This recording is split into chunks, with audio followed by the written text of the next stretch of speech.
Hi, everyone. Let's get right into it. Sovereign family. So, some days co parenting feels less like teamwork and more like trying to walk across a minefield with socks on. Just, one wrong text message, one schedule change, one I forgot, and suddenly you're bracing for impact. And I know that you can relate to this because in co parenting, it's all about, respecting the other parent's boundaries. And if you want to receive that, you also should be willing to give that. um, I just had a moment like that recently, and I will spare you all the details, but let's just say that there were disagreements. There was a lot of back and forth, and that familiar tension was there. And it can be annoying, but there are ways to mitigate that, In the past, I would have spiraled or over explained or tried to prove I was right. But in this particular situation, I decided to take a breath and remembered my inner union practice.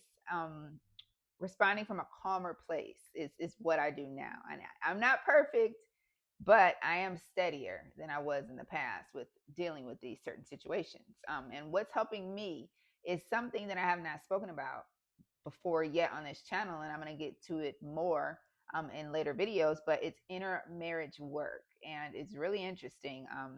I'm leaning into the steady presence of the divine masculine when I need clarity and boundaries, and the divine feminine when I need softness and patience. And I recently had an awakening. It's really profound, and it's happened over the course of the last, I would say, 6 months or so. And it has been very eye opening. And the surrender in real time, actually releasing the need to control the outcome or have the last word, actually kind of led to the awakening of this inner marriage of masculine and feminine energies, and being able to balance those and understand, like, how should you respond in certain situations from a whole place, not from a place that is lacking or a place that needs to be heard or needs to control, but from a whole place, a place that understands steadiness and boundaries and calm and all of those things, respect for the other party, respect for yourself. um, Also, I try to lean into practical energy tools, like quick breath works or a heart opening, even 30 minutes, 30 seconds before you have an issue. It really helps. It changes the energy in yourself, also the energy surrounding whatever you have going on. It really does make a difference to take a breath, um, be calm before you respond, and just kind of taking a moment to yourself. So I'm still learning, and some days I nail it and some days I don't. But that's why taking a moment to yourself is the most important thing, because even when you're not having a great day and you feel like you're not gonna be the greatest person to communicate with, if you're calm and you pause, you can gather yourself to be whatever you need to be in that moment instead of being reactive. Because reactive isn't going to get you where you want to go, it's going to get you in an argument. Um, but the more I tend to the inner union, the less external chaos knocks me off my center. And the inner union, obviously, again, is the divine feminine and masculine. So if you're in the eggshell walking season too, you are not alone. The goal isn't to become unbreakable, it is to become more anchored in yourself so you can show up for your kids, more present and less reactive.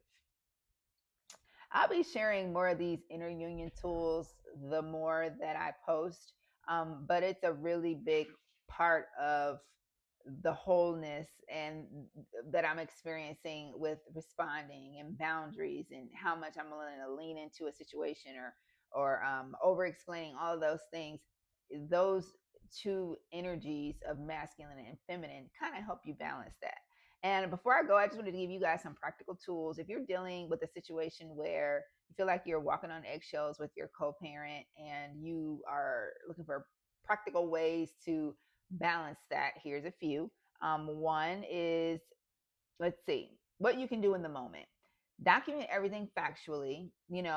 Sometimes the situation is not perfect. Sometimes something happens at the last minute. They do something that you don't agree with, or vice versa. And everybody's upset now. That doesn't mean you have to feed into it. That just means that you respond from a calm place, document it factually, and move on with your day. Keep your communication clear and child focused. So instead of going into the emotions aspect, you just say, hey, XYZ happened on this date. How would you like to move forward? And then if it looks like verbal communication is not going to work, turn it into an email or a text message, and do not respond to anything emotional. Always keep it child focused, because that's the point. That's why you're both there. You're not there to be best BFFs. You're there to manage the children. When possible, loop the other parent in before any final decisions are made. That's fair. Sometimes things happen. For example, in my situation, I was reached out to, and I had to make a decision on the spot. And then I explained to my co-parent what took place, and then there was a disagreement about how it was taking place, even though we consider the best outcome for our children. it, there's no need to always be right. Just make sure that you loop in the other parent before you make a final decision, because it saves time. It saves stress, it saves energy. It's the respectable right thing to do. And most importantly, regulate your own nervous system so you can respond instead of react. That's always important. If you're already in a calm, cool place, it's harder to knock you off your rocker or get you to be reactive. And sometimes the other parent, they don't want you to be reactive. They just want an answer. They just want to get on the same page and respond. And they have life going on and you have life going on. And then sometimes that turns into an argument. You can help keep both of you calm and regulated if you start with yourself. So, in closing, this journey is teaching me that being the steadier parent and regulating myself matters more than winning every disagreement. It's not easy, but it is worth it for my children. So, drop a comment if this resonates with you. You are not alone. Please definitely share if you know someone that's navigating high conflict co parenting issues and family court. Please share this information with them, because these are the tools that I was looking for when all of my issues first started with family court, and I was looking for something that felt like it wasn't just yelling down a hall or echo chamber, but actually trying to get practical tools and understanding the emotional aspect of it.